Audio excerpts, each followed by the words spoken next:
이 세례가 무엇인지, 특별히 이제 오늘은 제가 유아 세례가 특별히 우리의 신앙에 있어서 어떤 의미를 가지는지에 대해서 조금 말씀을 나눠보도록 하겠습니다. 세례에 대해서 조금 제가 이제 의미를 다시 한번 설명을 해드리면, 세례는 뭘로 합니까? 세례를 하는 그 재료가 뭐예요? 물이죠, 물. 그래서 물이라는 것이 성경에서 어떤 의미를 가지고 있느냐, 이것을 이제 보면 죽음을 의미하기도 하고 생명을 의미하기도 해요.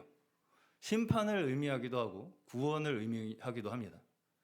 완전히 정반대죠. 그러니까 물이라는 것은 완전히 정반대의 의미를 포함하고 있다는 거예요. 이것이 이제 성경에서 말씀하는 물입니다. 그래서 그러면 이제 세례라는 것이 도대체 이제 우리가 이 교회의 일원이 되기 위해서 가장 중요한 첫 단계가 세례입니다. 그러면 이제 그 세례가 우리에게 어떤 의미를 가지고 있느냐? 그래서 이제 첫 번째로 구약에서는 이 세례를 어떻게 설명을 하고 있는지를 좀 함께 살펴보겠습니다. 첫 번째로 구약에서 우리가 세례에 대한 흔적을 좀 발견할 수 있는 게 뭐냐면 아브라함의 할례입니다. 아브라함에게 하나님께서 베푸신 할례예요. 아브라함의 할례는 무슨 이 증거였냐면 너희가 내 백성이다 라고 하는 언약의 징표였습니다. 그래서 이 할례를 받은 자들에게 있어서는 하나님께서 축복의 근원이 되게 하시겠다.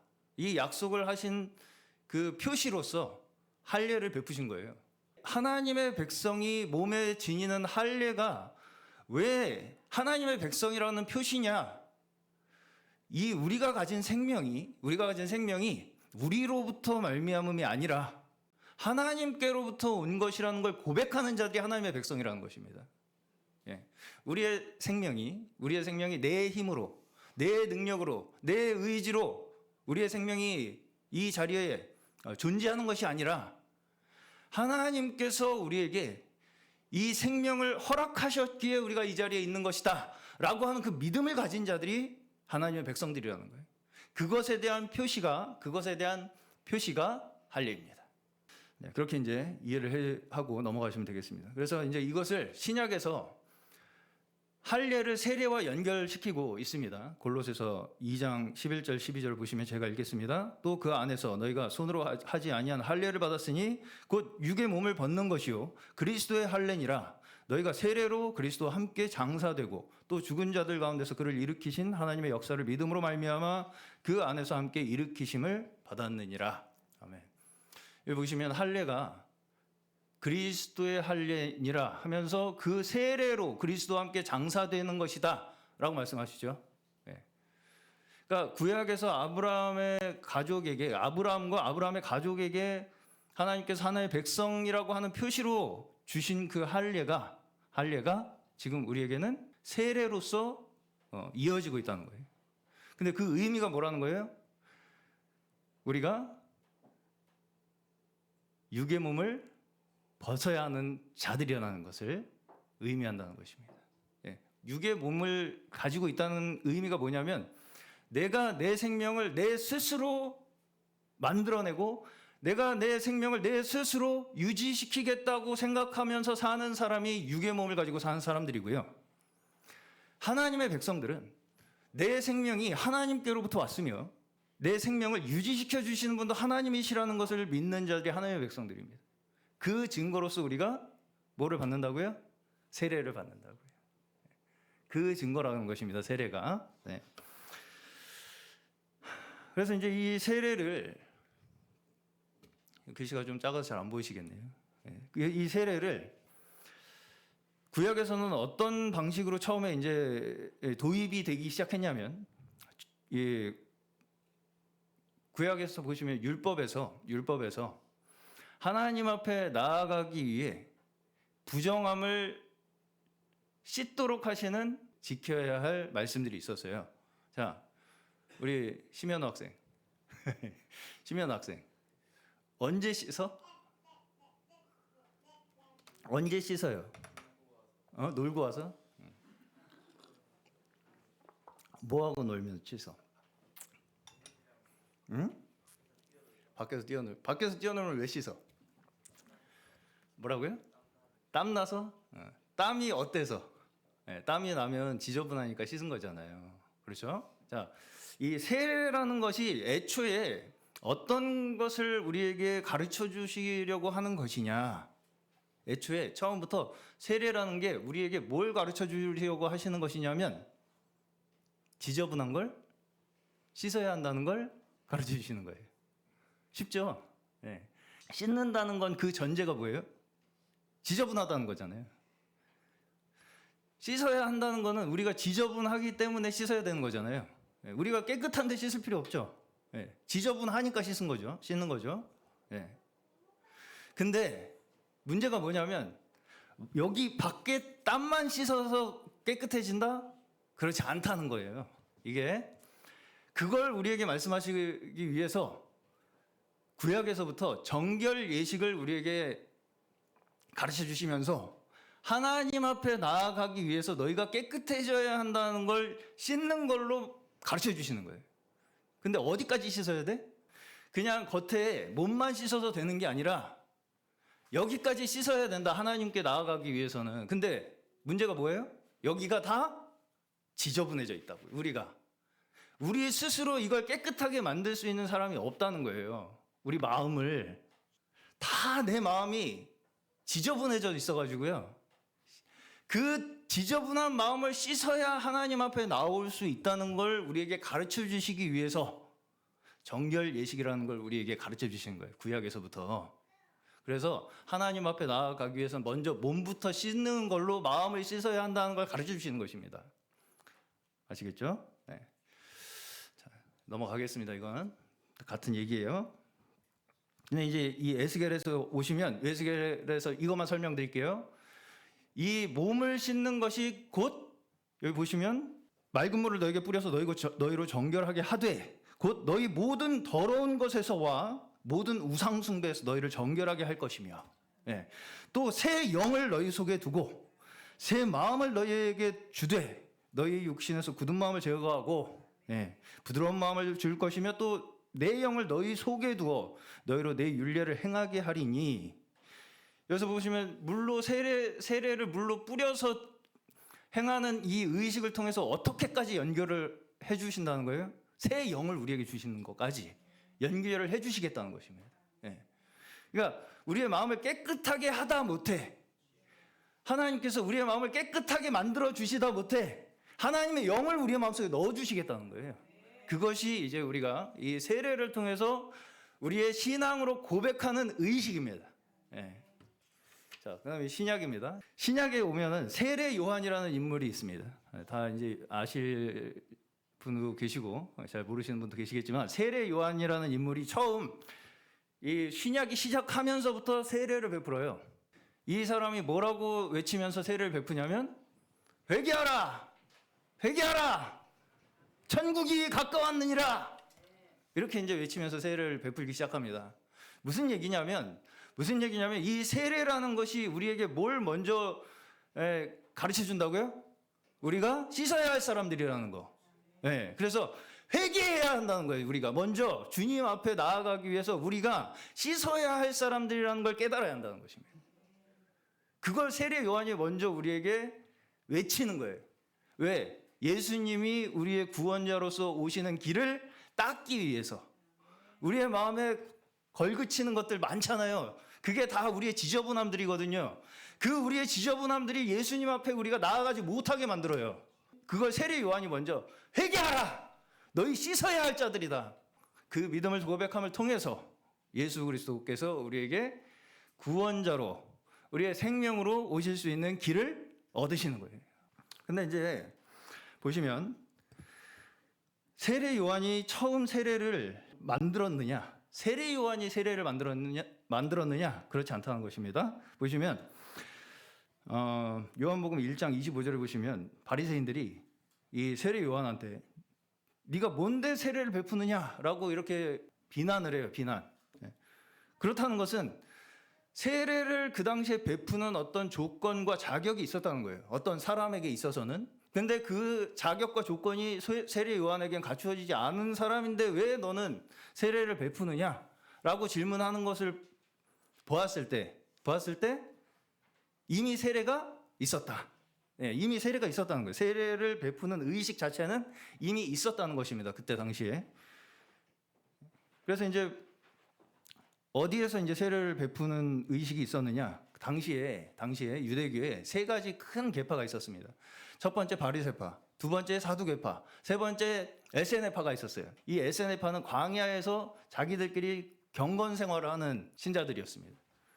그래서 이제 혹자들은 세례 요한이 이 에세네파였을 것이다. 이렇게 이제 얘기를 하기도 합니다. 근데 이 에세네파는 매일 씻었어요. 매일 우리는 깨끗하게 되어야 하는 자들이기 때문에 하나님 앞에 나갈 때 우리는 매일 씻어야 한다라고 이제 생각하고 매일 씻는 사람들이 에세네파였고요. 유대교에서도 마찬가지로 이 세례 의식이 있었는데 이 유대교에서는 주로 이방인이 유대교로 개종할 때 이 세례 의식을 행했다고 전해집니다. 자, 그러면 이제 예수님께서도 세례를 받으셨어요. 보시면 신약에 보시면 예수님께서도 세례를 받으셨어요. 이게 이제 중요한 포인트입니다. 오늘 예수님 세례를 받으실 필요가 있어요, 없어요? 없죠. 예수님은 죄가 없으신 분이잖아요. 예수님은 깨끗하게 되실 필요가 없는데 세례를 받으셨단 말이에요. 그럼 왜 예수님께서는 세례를 받으셨을까요? 왜 예수님께서는 세례를 받으셨을까요? 세례라는 것은 내 부정함을 죽음으로 끝내겠다는 게 세례잖아요. 그렇죠? 그 예수님께서 왜 세례를 받으셨느냐? 그러니까 결론적으로 한마디로 설명을 드리겠습니다. 우리의 죄를 자기의 죄로 끌어안으셔서 예수님께서 그 죄를 위하여 그 죄의 대가를 치르시겠다는 예수님의 의지를 나타내시기 위해서 세례를 받으신 거예요. 다시 말해서 예수님께서 자신의 목숨을 누구에게 묶으셨어요? 우리에게 묶으셨어요. 죄인들에게 묶으셨다고요. 예수님께서 자기의 목숨을, 예수님의 자신의 목숨을, 죄 없는 자신의 목숨을 우리 죄인의 목숨과 묶으셨다고요. 그 묶는 행위가 세례였습니다. 그 예수님의 의지를 바깥으로 나타내신 행위가 세례였어요. 예수님의 세례. 그래서 예수님께서 세례를 받으심으로 말미암아 그때 우리 죄인들과 죄 없는 예수님이 한 영역으로 묶인 거예요. 네. 예수님과 우리가 연합되었다는 얘기 많이 들어보셨죠? 이 연합이 여기서 이루어지는 겁니다. 근데 그 연합이 누구의 의지에서 이루어졌어요? 죄 없는 예수님께서 죄인인 너희들이 그냥 죽어가는 걸 볼 수 없어서 내 목숨을 너희들의 목숨과 묶겠다. 이 의지를 우리에게 보여주심으로 말미암아 우리가 구원받았다고요. 네. 예수님께서 세례를 명하신 대표적인 구절은 요한복음 3장 5절. 사람이 물과 성령으로 나지 아니하면 하나님 나라에 들어갈 수 없느니라. 자, 물이 뭐라고요? 씻어야 한다. 성령은 생명이죠. 이해 가시죠? 네. 우리가 하나님 나라에 들어가기 위해서, 거듭나기 위해서 필요한 게 뭐라고요? 먼저 우리가 죄인임을 인정하고 그 인정하는 우리의 믿음을 가지고 바깥으로 표현해내는 것이 세례라고요. 그래서 우리가 씻겨져야 하는 자들이라는 걸 인정하는 물과 그 죽음 가운데서 살아나기 위해서 하나님 앞에 우리가 얻어야 할 생명, 그 성령으로 우리가 거듭나야 하나님 나라에 들어갈 수 있다. 이렇게 말씀을 하시는 것입니다. 자, 초대교회에서는 그러면 어떻게 세례를 베풀었느냐? 대표적인 것만 몇 가지만 소개를 해드리겠습니다. 사도행전 8장 35절 38절을 보시면 빌립이 입을 열어 이 글에서 시작하여 예수를 가르쳐 복음을 전하니 길 가다가 물이 있는 곳에 이르러 내시가 말하되 보라 물이 있으니 내가 세례를 받으면 무슨 거리낌이 있느냐. 이에 명하여 수레를 멈추고 빌립과 내시가 둘 다 물에 내려가 빌립이 세례를 베풀고 이렇게 말씀을 하죠. 보시면 에티오피아 내시죠. 이 내시가 세례를 받는 어떤 그 조건이 있습니까? 세례를 받는데 뭐가 필요하냐면 지금 이 복음을 받은 반응으로서 바로 세례를 받죠. 그 복음을 받은 사람의 즉각적인 반응이 뭐라는 것입니까? 내가 씻겨져야 하는 사람이구나라는 걸 인정하는 게 복음을 받은 사람의 첫 번째 반응이라는 거예요. 네. 그렇죠? 이게 정상적인 반응이라는 것입니다. 내가 딱 복음을 받았을 때, 아, 내가 이 상태로는 하나님 나라에 들어갈 수 없겠구나.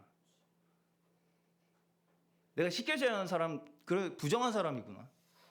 이걸 인정하는 그 표현으로 세례를 받는 것입니다. 그렇죠? 네.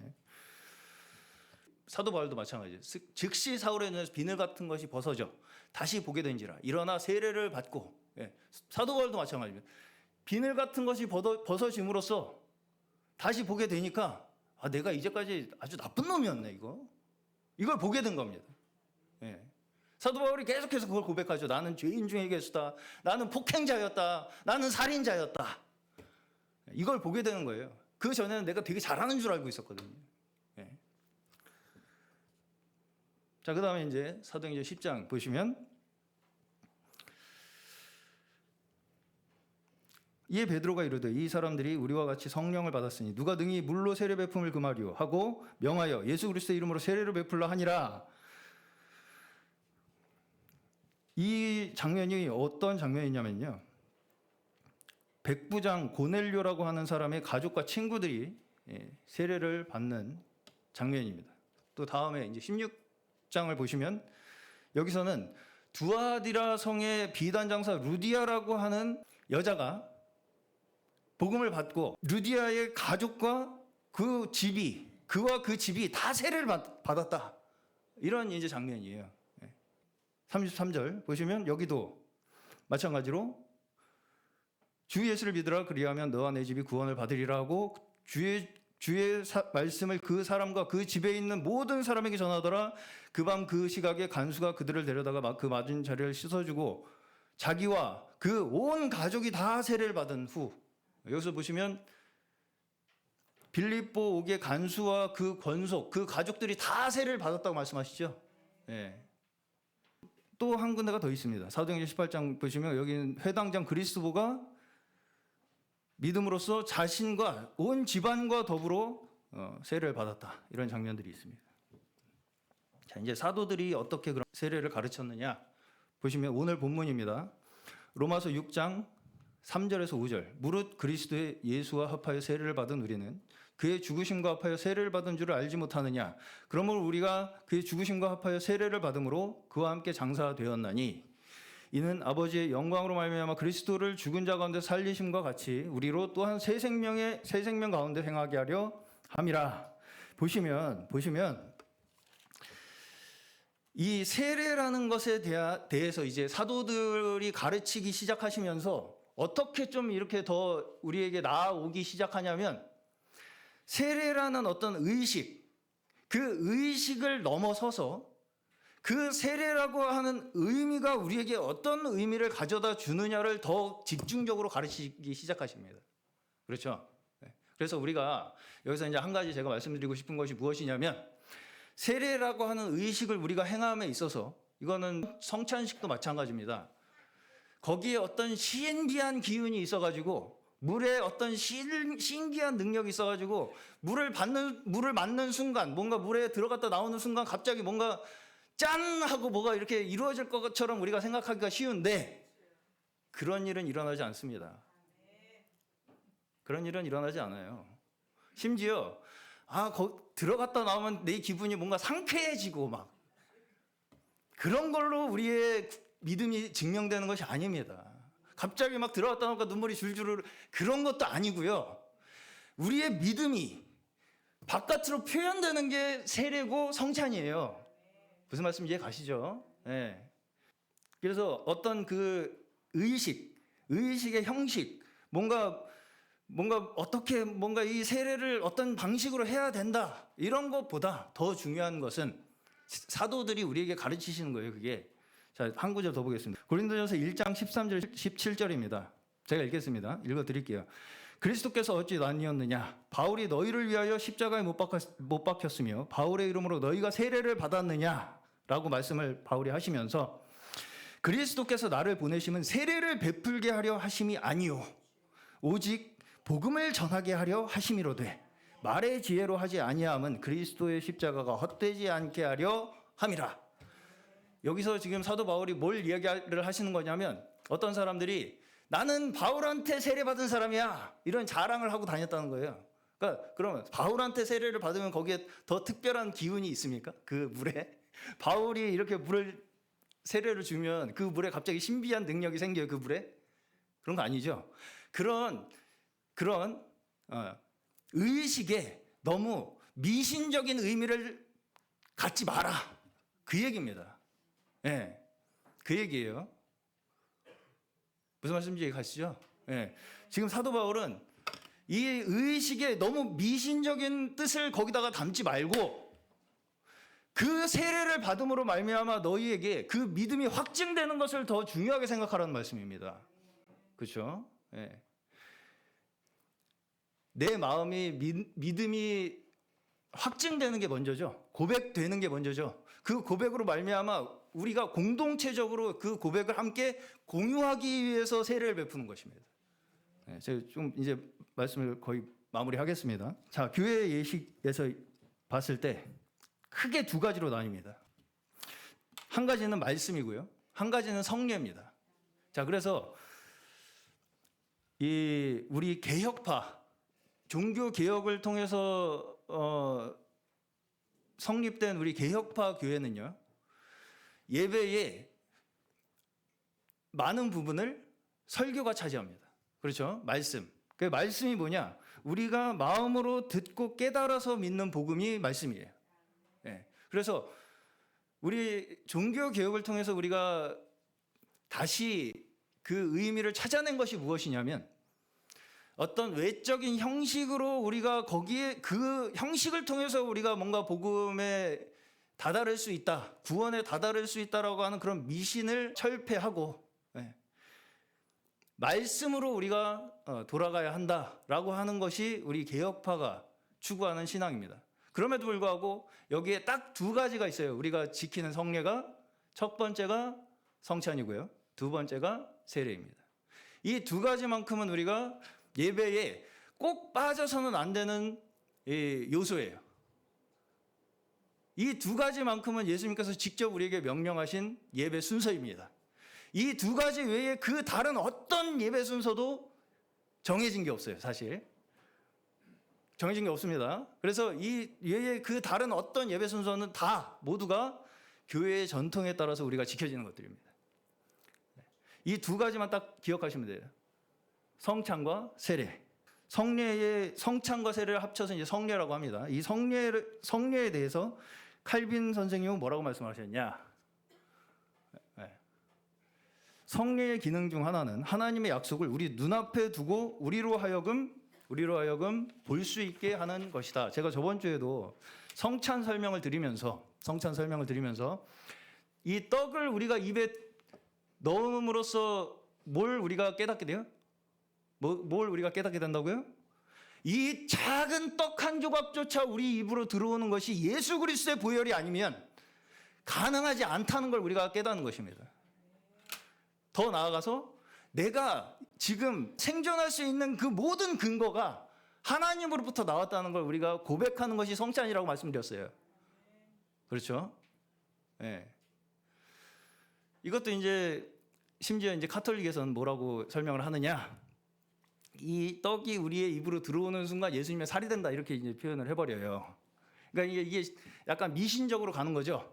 미신적으로 가는 거예요. 그래서 그 떡을 내 입에 넣는 순간 그 떡이 그 순간에 예수님의 살로 변함으로써 내가 예수님의 살을 먹고 생명을 얻게 될 수 있는 것이다, 이런 식으로 이제 설명을 하는 거죠. 우리 개혁파는 그 떡을 우리가 입에 넣음으로써 그 떡이 뭘 상징한다고 제가 말씀드렸냐면 이 세상 그 모든 우리에게 허락하신 만물을 상징한다고 말씀드렸습니다. 그래서 사실 초대교회에서는 식사를 하면서 성찬을 했어요. 내가 지금 먹는 이 밥 한 숟가락이 하나님께서 예수 그리스도를 통하여 나에게 허락하지 아니하셨다면 나는 먹을 수 없는 자였습니다. 이걸 고백하면서 한 숟가락 한 숟가락 먹는 거라고요. 아시겠죠? 그것이 우리 사실은 우리가 모든 행하는 일거수일투족이 다 뭐라고 해요? 그래서 결국은 복음이라는 거예요. 예. 그래서 그 우리가 지금 살면서 누리고 있는 그 모든 복음에 의한 축복을 눈앞에 두고 볼 수 있게 하는 것이 성례라고 이 칼빈 선생님이 말씀하시는 거예요. 예. 자, 이제 마지막으로 유아세례의 의미 설명드리고 마치겠습니다. 유아세례의 의미 무엇이냐? 성경에서는 줄기차게 가족 단위로 구원된다고 말씀합니다. 구원이요. 구원이라는 것이요. 한 사람에게 딸랑 임하고 끝나지 않는다는 것입니다. 자, 아브라함에게 하나님께서 뭐라고 축복하세요? 내가 너를 통하여 온 민족이 복을 받게 할 것이다. 이건 너 잘하면 너를 통해서 복을 받을 거야가 아니죠. 아니죠. 약속이죠. 내가 너에게 복을 줌으로써 이 온 민족이 너를 통하여 복을 받게 될 것이다. 그게 우리의 믿음이라는 것입니다. 그걸 믿는 거예요. 우리가 그 약속을 믿는 겁니다. 아, 내가 이렇게 할 수 있나? 이거 보아하니까 이거 잘 안 될 것 같은데? 그거는 누굴 믿는 거예요? 내 눈을 믿는 거죠. 내 생각을 믿는 거죠. 하나님의 구원을 믿는 사람의 믿음은 뭐라고요? 나를 통해서 먼저는 내 자녀를 하나님께서는 구원하신다. 하셨으면 좋겠다. 아니죠. 하실지 안 하실지 잘 모르겠지만 내가 잘하면 해 주실려나 모르겠다. 아니죠. 하신다. 이 믿음으로 유아세를 주는 겁니다. 우리가 무슨 말씀인지 아시겠죠? 하나님의 약속을 믿는 믿음으로 우리가 우리의 자녀를, 자, 여기서 이제 아까 예수님께서 우리 자신의 목숨에 우리의 목숨을 묶었다고 말씀하셨죠. 우리는 그러면 누구에게 먼저 우리의 목숨을 묶어야 돼요? 자녀들에게 묶어야죠. 네. 내 자녀가 나는 구원 받았는데 못 받으면 마음 편히 천국 가겠습니까? 나는 구원 받았는데 내 자녀가 하나님 안 믿으면 마음 편히 천국 가시겠냐고요. 내가 죽는 한이 있어도 내 자식은 천국 보내고 싶은 게 부모죠. 그 믿음입니다. 내가 그리스도에게 끊어지는 한이 있어도 내가 내 이웃을, 내 동족을, 내 자녀를 위해서 내 목숨을 바치겠다. 묶는 겁니다. 내 자녀와 내 목숨을 묶는 거예요. 그 믿음이 유아세례입니다. 그래서 유아세례라는 게 그렇게 설렁설렁 할 수 있는 게 아니에요. 그 순간 내 자녀와 내 목숨이 묶이는 거예요. 내 이웃과 내 목숨이 묶이는 거고요. 나를 통해서 하나님께서 반드시 온 민족의 복의 근원이 되게 하시겠다. 이 믿음의 고백을 우리의 공동체적인 고백으로 선포하는 것이 유아세례입니다. 네. 자, 마지막으로 요한 1서 3장 14절입니다. 형제를 사랑함으로 사망에서 옮겨 생명으로 들어간 줄을 알거니와. 우리가 사망에서 옮겨 생명으로 들어간 줄을 어떻게 알게 돼요? 형제를 사랑함으로. 나 혼자 오늘 기분이 좋은 거 보니까 생명으로 들어갈 것 같이 느껴져서 내가 생명으로 들어갑니까? 그렇지 않아요. 그렇지 않다고요. 나 혼자 내가 이렇게 이제 뭔가 좀 반짝 깨달은 것 같으니까 나 이제 생명으로 들어갈 것 같아. 그래서 생명으로 들어갈 수 없다고요.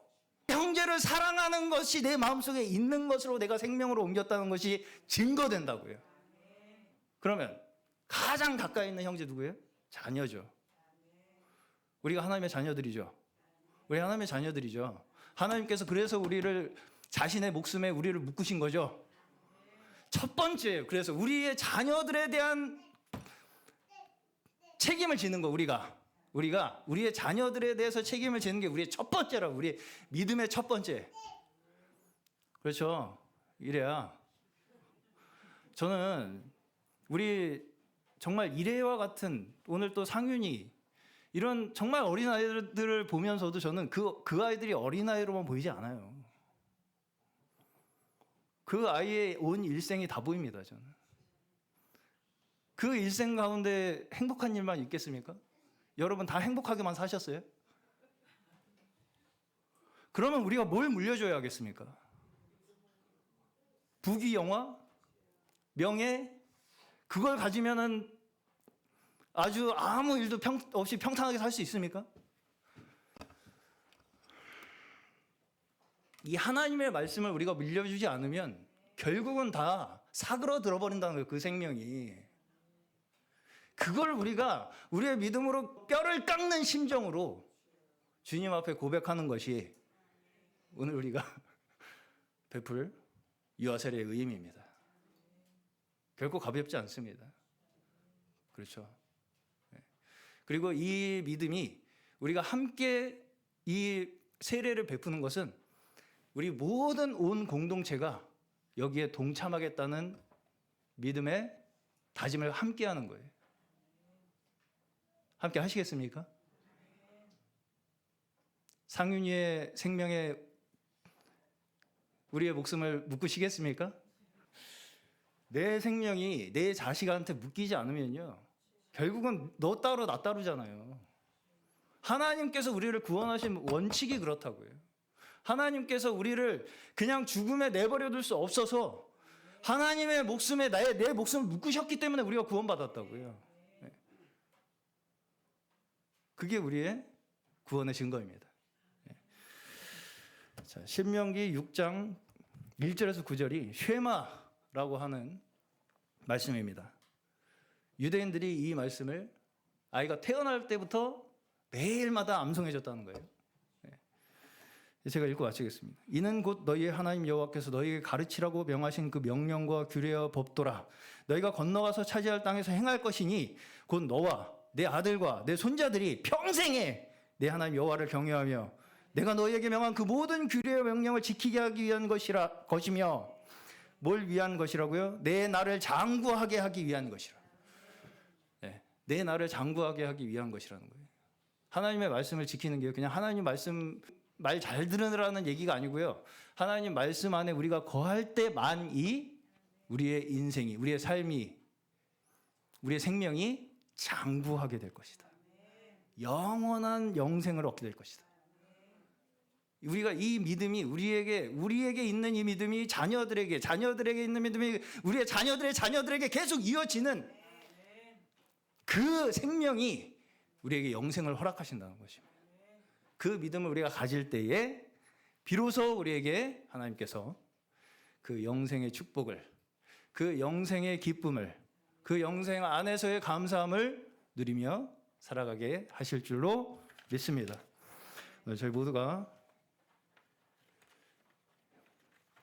어린이 주일, 어린이 주일을 맞아서 우리의 자녀들을 위해 다시 한번 우리의 믿음을 되새기며 너 따로 나 따로의 믿음이 아닌 내 자녀와 내 목숨이 묶여 있음을 다시 한번 확인하시는 귀한 어린이 주일의 예배가 되시기를 축원합니다.